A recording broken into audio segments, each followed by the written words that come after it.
Good stuff. Well, hi, everybody. All right, I'm going to crack right into it, but I hope you're all right. And just before I get started, I just want to give you a bit of a warning that I might sound a bit like a horse today. And if that happens, and if a coughing fit does come up, I promise I'll try to mute my mic so that you're not exposed to something pretty horrid. So I'm going to do my best, but let's get into it. All right, here we go.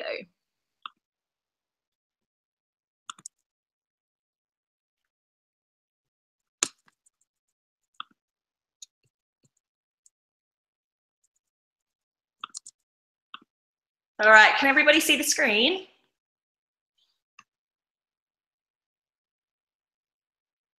Yep, that looks good. Perfect, great. All right, so as David said, this talks about going beyond links. And it is about PR, and that should make a bit more sense in a minute, because I think it's really, really cool that PR has become so much more prominent in digital marketing. We're talking about it more. We've got more PR speakers coming into conferences like this. And I think alongside that, our approach to links has actually changed quite a lot from what it was a few years ago with an attitude of building links to what it's sort of shifted to now, which is earning them through crafting really incredible and remarkable content usually, and then conducting really effective and targeted outreach to the right people with really effective messaging that then means that it gets out to those right audiences that then take action.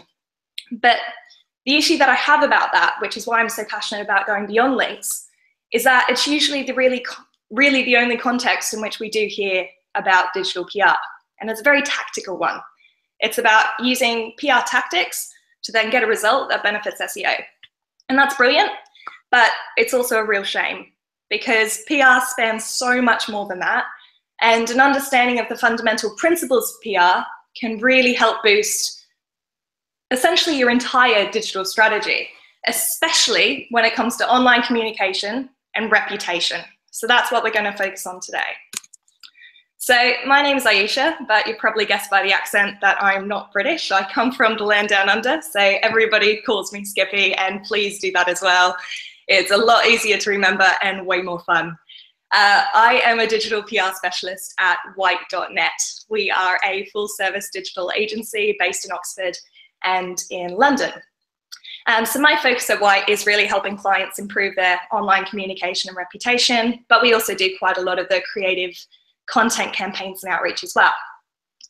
Before joining White, I worked in travel PR for a travel PR agency in Oxfordshire, and that focus was really on media outreach and relations.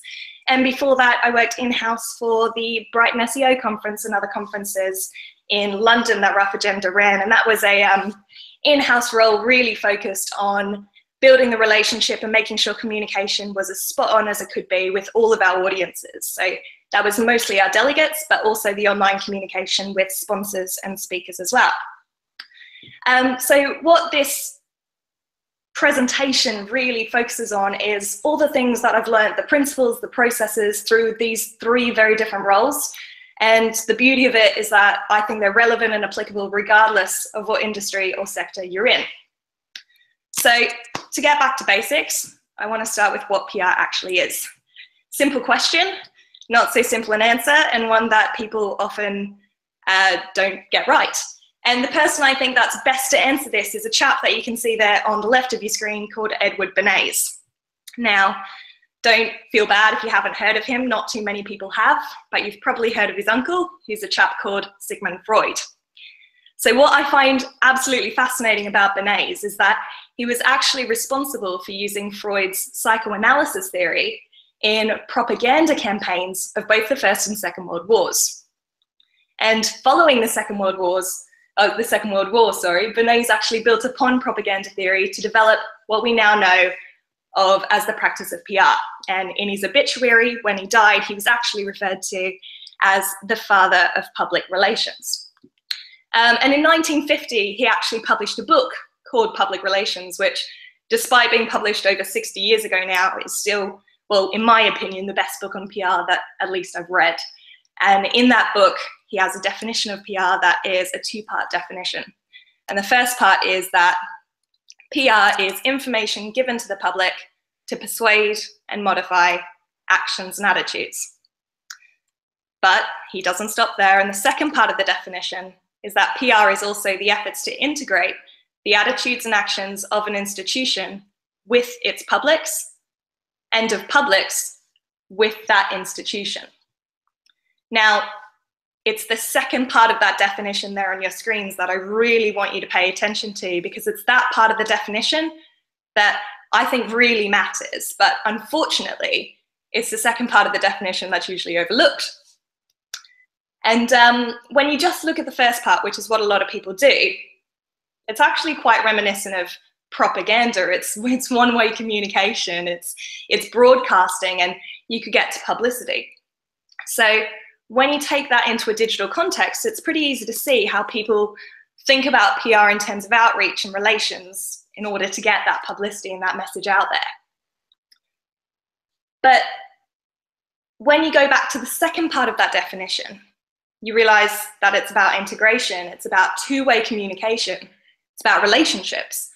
You realize that digital PR is actually anything that influences your online relationships and your reputation through communication. And that's because your reputation is not something that you build yourself. It's built through the relationships you have with your different audiences, because your reputation is essentially what other people say about you when you're not there. And so when you look at this central bubble here on the screen, you realize that yes, outreach and relations are still really, really important, but so is all of this, and so much more. So essentially, PR boils down to any aspect of your online communication with different target groups. And the word that I want you to focus on here, which I touched on just before, is reputation. And that's really because of something super simple. It's because PR boils down to that, and because your reputation precedes you. When you think about it, you realize that reputation comes before a user really enters the marketing or the sales funnel. And if you successfully build your reputation, you'll find that the hard part of your sales and your marketing is actually done for you. And that's due to a thing called the confirmation bias. Now, this is a cognitive bias, one of hundreds of cognitive biases that sort of explain irrational human behavior. And this one in particular explains the human tendency to interpret new information as evidence that supports your existing theories of beliefs. So essentially, we as humans look for information that supports what we believe, and we disregard information that kind of disproves it or go against what we believe. And to use an analogy here, I'd really like you just on your own right now to think back to any secondary school celebrity crushes that you might have had. Just picture who that person was. Maybe it was a rock star or actor. Mine was unashamedly Johnny Depp. And whilst I didn't know him, I'd never met him, 14-year-old me would have loved to have met him, but I fell in love with the idea of him. And that's the really important thing, because falling in love with the idea of something, and in my case with Johnny back when I was a teenager, meant that anything good that was said about him or that I read about him in my head was gospel. It was true. And anything that was said that was negative, when I read that, I was skeptical that the writer or the journalist obviously was just out to get him or didn't have their facts right. They didn't know what they were on about. And so now think what this would mean and how it would play out if you put it in the context of people falling in love with the idea of your brand. Now, this is before they've bought from you, before they've entered the sales funnel. And if you can do that successfully, when they do get there, they're not going to be trying to catch you out. In fact, they're going to be doing the opposite. If they're bought into the idea of your brand and what you're doing, they're going to be actively looking for ways to continue along that user journey. And then you've got this incredible opportunity. You've got every successive touch point with that person to reinforce that positive reputation and lead them towards a conversion. So for the rest of the presentation, I'm going to be giving you a 5-step process, if you like, that will help you do that, build that reputation, and little tips for each of those successive touch points and improving that communication and the relationship with those users. So number 1, understand your business. It seems like absolute common sense, and why have I put it in a presentation to people that know what they're talking about when it comes to business? But I don't think it's always as simple as it sounds. And so I think it'd be really interesting just to think of yourself and think about whether, off the cuff, if I asked you right now and you could respond, how many of you would actually be able to tell me what the vision for your company was? I'm talking about the 3, the 5, the 10-year goals. What are the big picture things, the big goal that you're aiming for? And if you can answer, I wonder whether you're confident that a colleague could answer in the same way. If you run the company, could your employees answer in the same way? Would the answers be the same? Are you all on the same page? Now I want you to think about the mission. This isn't what you do day to day. This is what it is within your industry, or perhaps your sector that you're trying to change. Could be an issue that you're trying to eradicate, or something non-existent that you're trying to create. It's what gets you out of bed in the morning and what keeps you going. And then I want you to think about your values. So these are the things that on a business level, and ideally on a personal level, you believe in. They're your why. They're how you make your decisions, from the people you hire, to the big picture business decisions to make, to the smaller business decisions like the content that you push out there. And it's interesting to think, do the people I hire share these values? And no matter where they stand in the business hierarchy, are they using those values to help them make their decisions?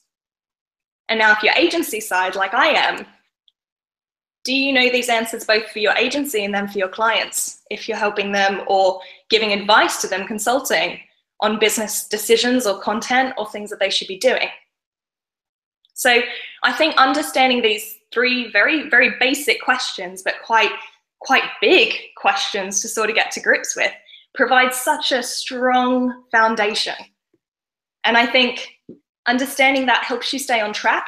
And it means that every single thing that you do and everything you create, if it's in line with your values, will be a step, even if just a tiny little one, towards that vision and achieving that mission. So that comes first. Okay, and then step number 2, after you've understood your business, is to understand every single one of your target publics. Now, in PR, general public does not exist.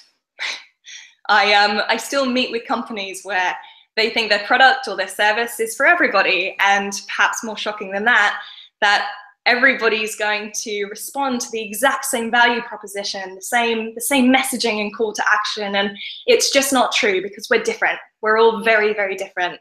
And the term public relations itself can also be quite deceptive, because the public in public relations doesn't refer to the general public as a lot of people think. It refers to publics in plural. And these are the individual groups that are important to communicate with and build relationships with to benefit the business. So this will include customers, but it's not limited to that. It can also include potential employees, stakeholders, partner businesses or organizations, community groups. It's going to vary company to company. So the first step you need to do is identify who these groups are that you're targeting online. Then you need to shift to understanding them. You need to understand what their goals are, what they're looking for, and how you can help them achieve that. Where do you fit into that picture and that user journey? And then the next step in the process is crafting messages that communicate how you can help them with that user and help communicate the journey to them as effectively as possible. Now, going back to step number 2 here, to understanding your users, there are some tools that can help you do that. And so to better understand users and your audience, whether they're just browsers or actual, existing users, like specifically if you're software, for instance, or have a logged in user face, then there's intelligent user communication tools. I'm actually a big fan of Intercom, but then on a more basic level, you've still got personalized live chat platforms like Drift and Olark. There's plenty more out there. And why I love these tools is that they give you a really valuable insight into your users. And they don't just help you identify the different goals that the users have and the issues that they might come across, but they also enable you to have personalized two-way communication with those users directly through your site at any points of tension. So that means that they don't have to pull away of the user journey and potentially disengage to get in contact and to ask for advice. And the insights that you get from these tools are really, really useful in this stage of the process, which is auditing your online communication. So this is a step that we do at White before we undertake any creative PR or outreach efforts. And it's something I think that more companies should do. So what you can do is you take the information gathered in stages 1 and 2 about understanding your business and understanding your audience. And what's really important is to make sure that key messages are communicated effectively across all of your online platforms. You then take insights from the user communication tools that you're using, Google Analytics, any other software you might have plugged in like Hotjar, and I also really recommend performing user testing as well. And why you do all this is that to ensure that you've properly understood the different target groups and to ensure that you can analyze how easy it is for those different groups of users to get the information they need to achieve their goals as efficiently as possible. So doing this really allows us to help find, I guess, like content gaps and UX opportunities, and the focus is on improving user engagement and conversion metrics. So after analyzing the website, I also look at social media platforms as well as branded listings and asserts. And we're not looking for messages across these different things to be identical. We're just looking for them to be consistent in order to help build that brand image. And that brand image as well doesn't necessarily have to be positive. It just needs to be in line with those 3 things, the vision, mission, and values that you've identified about your business. And the reason I've got Ryanair here on your screens is because I think that's a brilliant example of that. Because even if you haven't flown with Ryanair, you're probably not sitting there at your computer going, oh, I know those guys, they're a brilliant airline. But you probably are sitting there going, yeah, I've heard of those guys, they're a really cheap airline. And that's what they're going for. They've understood what their mission is, they know what they can offer, and they're specifically targeting a customer base who are looking for what they have to offer. And that's budget travel without any of the perks and luxuries that can come along with the travel experience. And so you can see this reflected in all of their messaging across different sites and platforms, the colors they're using, the fonts. It's all representative of this brand image that they're trying to create. And it's really reinforced across all of their online platforms. And it's this consistency that we're looking for when we do these audits. Sorry. In these audits, I also look at social media content. And I'm constantly amazed that some companies still see social media as a one-way platform to flog their products or their services, rather than the incredible opportunity that it is to build a sense of community around their brand or to build their authority within their industry through thought leadership and engaging with other influencers within that industry. And I firmly believe, and what I always recommend to clients, is that their social strategy should be founded on what they've identified in stage 2 of this process, which is all about understanding your users. So think about which of your target groups actually use social media. And then which platforms are they using and in what capacity? How are they using those platforms? What are they on those platforms for? And then how can you add value to that experience rather than trying to distract them with marketing messages and pulling them away? So think about, for instance, Facebook as a platform. Often people are on Facebook because they're bored, they want to be entertained, and they want to converse with their friends. That's very different to what you might be on Twitter for, which is business inspiration and advice and joining conversations within the industry, especially within our industry. And so the content that you're posting on Twitter should be very, very different to the content you're posting on Facebook, because the audiences will be different and their experience on those platforms is going to be different as well. Another thing we look at is supplementary blog content and social media posts as well, just looking at the balance of quantity and quality. I'm often asked by clients the sort of optimum number, that magic question, which is how much should we be posting a day or a week? And the answer is always the same. From a PR perspective, never forego quality for the sake of quantity. And look, by all means, publish 10 times a day if each of those posts is high quality and adds value to your users. And I've been challenged on that point before, but when you think about it, think about conferences.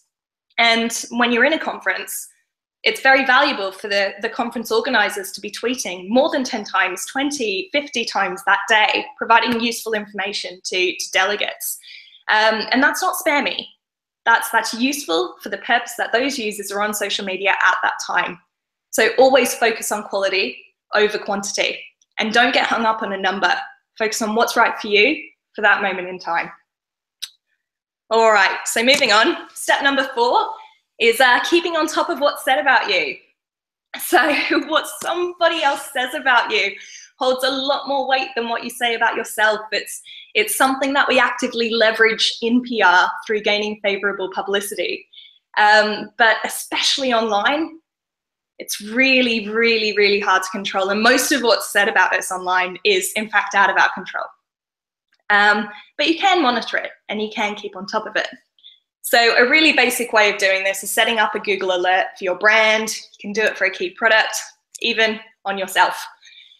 This won't pick up everything, but it will alert you to anything significant published on the web. And you can set it just for news. You can set it for all results, which includes blogs and the like as well. It can also be handy to set up alerts for a topic that you specialize in. And this just helps you find opportunities where you might be able to jump in and add to the conversation. So this is really really easy, and it's free. Can something be really free? But it's really limited in what it can do. So beyond Google Alerts, you might want to look into investing in some paid tools. There are a couple of monitoring tools like Mention.com, which is essentially an extension of Google Alerts, which has a bit more capability, sentiment analysis built in, and is a bit more thorough. But it's the same principle, just on a much sort of bigger scale. And then you've also got specific social media monitoring tools like Brandwatch, which look at what people are saying about you on social media, which the web monitoring tools are very limited in and won't be able to do, because that's through a logged in interface. It's not published on the web. It's not necessarily indexed. So there's those 2 tools there, and there's plenty more to have a look at just through a Google search online. And then lastly on this topic, if you're in retail, e-commerce, food, travel, or leisure industries, just remember that review sites are your friend. Positive ratings are brilliant social proof. Customers expect them these days. And if you can offer this on your site without them having to go off your site to then search reviews for X company and potentially disengage or get distracted once they're off your site and disengage from their user journey in that process, if you can offer all of that whilst they're actually within your site or platform, there's a lot more value to be had there. And it's also a great way of increasing click-through rates, not just for paid advertising, but for organic listings as well. And beyond that, review sites actually give you incredible insights from real customers. If you are getting great feedback, it means you've got access to testimonials, and you've got a way to build relationships with people that are bought into your brand. And if you're getting some not so great feedback, my condolences, but I still believe it's better that you know. I think by using these tools, you've then got an opportunity to publicly turn that customer's experience around. And that can be really hard. And even if you can't do that, you have a platform to show potential customers a lot about the kind of company you are through the way in which you respond. So, you know, I think about it myself. If I'm searching for a company and see that a company's got, you know, 4-star reviews rather than 5, but the ones that have rated them lowly, they've responded to and have been really, really helpful, have offered some way of fixing the problem, then I'm going to be much more inclined to trust that company, because I know that if something goes wrong, which it does, it's life, I know they're going to have my back. And that's what I'm going to be looking for when I look for a service or product. There's a link here in the slides to a blog post on Moz that goes into more detail on how to respond to reviews and sort of analyzes a 1-star review and the response process. It's really fascinating. I would recommend giving it a read. And yeah, this brings me to my last point, which is quite, I guess, more a philosophical one, if you like, but it's that actions speak louder than words. Because at the end of the day, it's all well and good to have a fantastic value proposition, wonderful website, and brilliant messaging. But ultimately, it's what you do and not what you say you do that leads to your reputation. So the image on your screen right now, you might recognize from a few years back when it circulated quite widely. But it's of an American teenage girl called Madeline Vogel. And she made global headlines after stopping in an athletics race to pick up a fallen competitor and help her cross the finish line. And the reason I use this is because she didn't do that because she was thinking of the global headlines and publicity that would follow. That wasn't her motive. She did it because it was a no-brainer. It was in line with her values, and it was the right thing for her to do. So she did it, and then the publicity and the global headlines followed. And I think that's a brilliant lesson that we can all learn, not just for personal use, but for business as well, is that walking the walk's what's going to get you the reputation that you really want. Because outreach alone won't get you the headlines, but being or doing something truly remarkable, coupled with effective outreach, will. And then all the other tactics will be so much more fruitful because you'll have built your reputation. And as I said at the very beginning of the presentation, that's so important because your reputation precedes you. So that's it from me. I hope that that presentation sort of showed you a different perspective on public relations and sort of made you think about your own online communication and communication in a different way. Thank you very much, Skippy. That was fabulous. Joe, I mean, one quick question here. I mean, when it comes to responding, especially to negative content that comes through with reviews and the like, yeah. What sort of timeframes are you looking at for a good response? I think sometimes, the sooner the better generally, but it's better to wait and have a measured response than it is to get something out there quickly.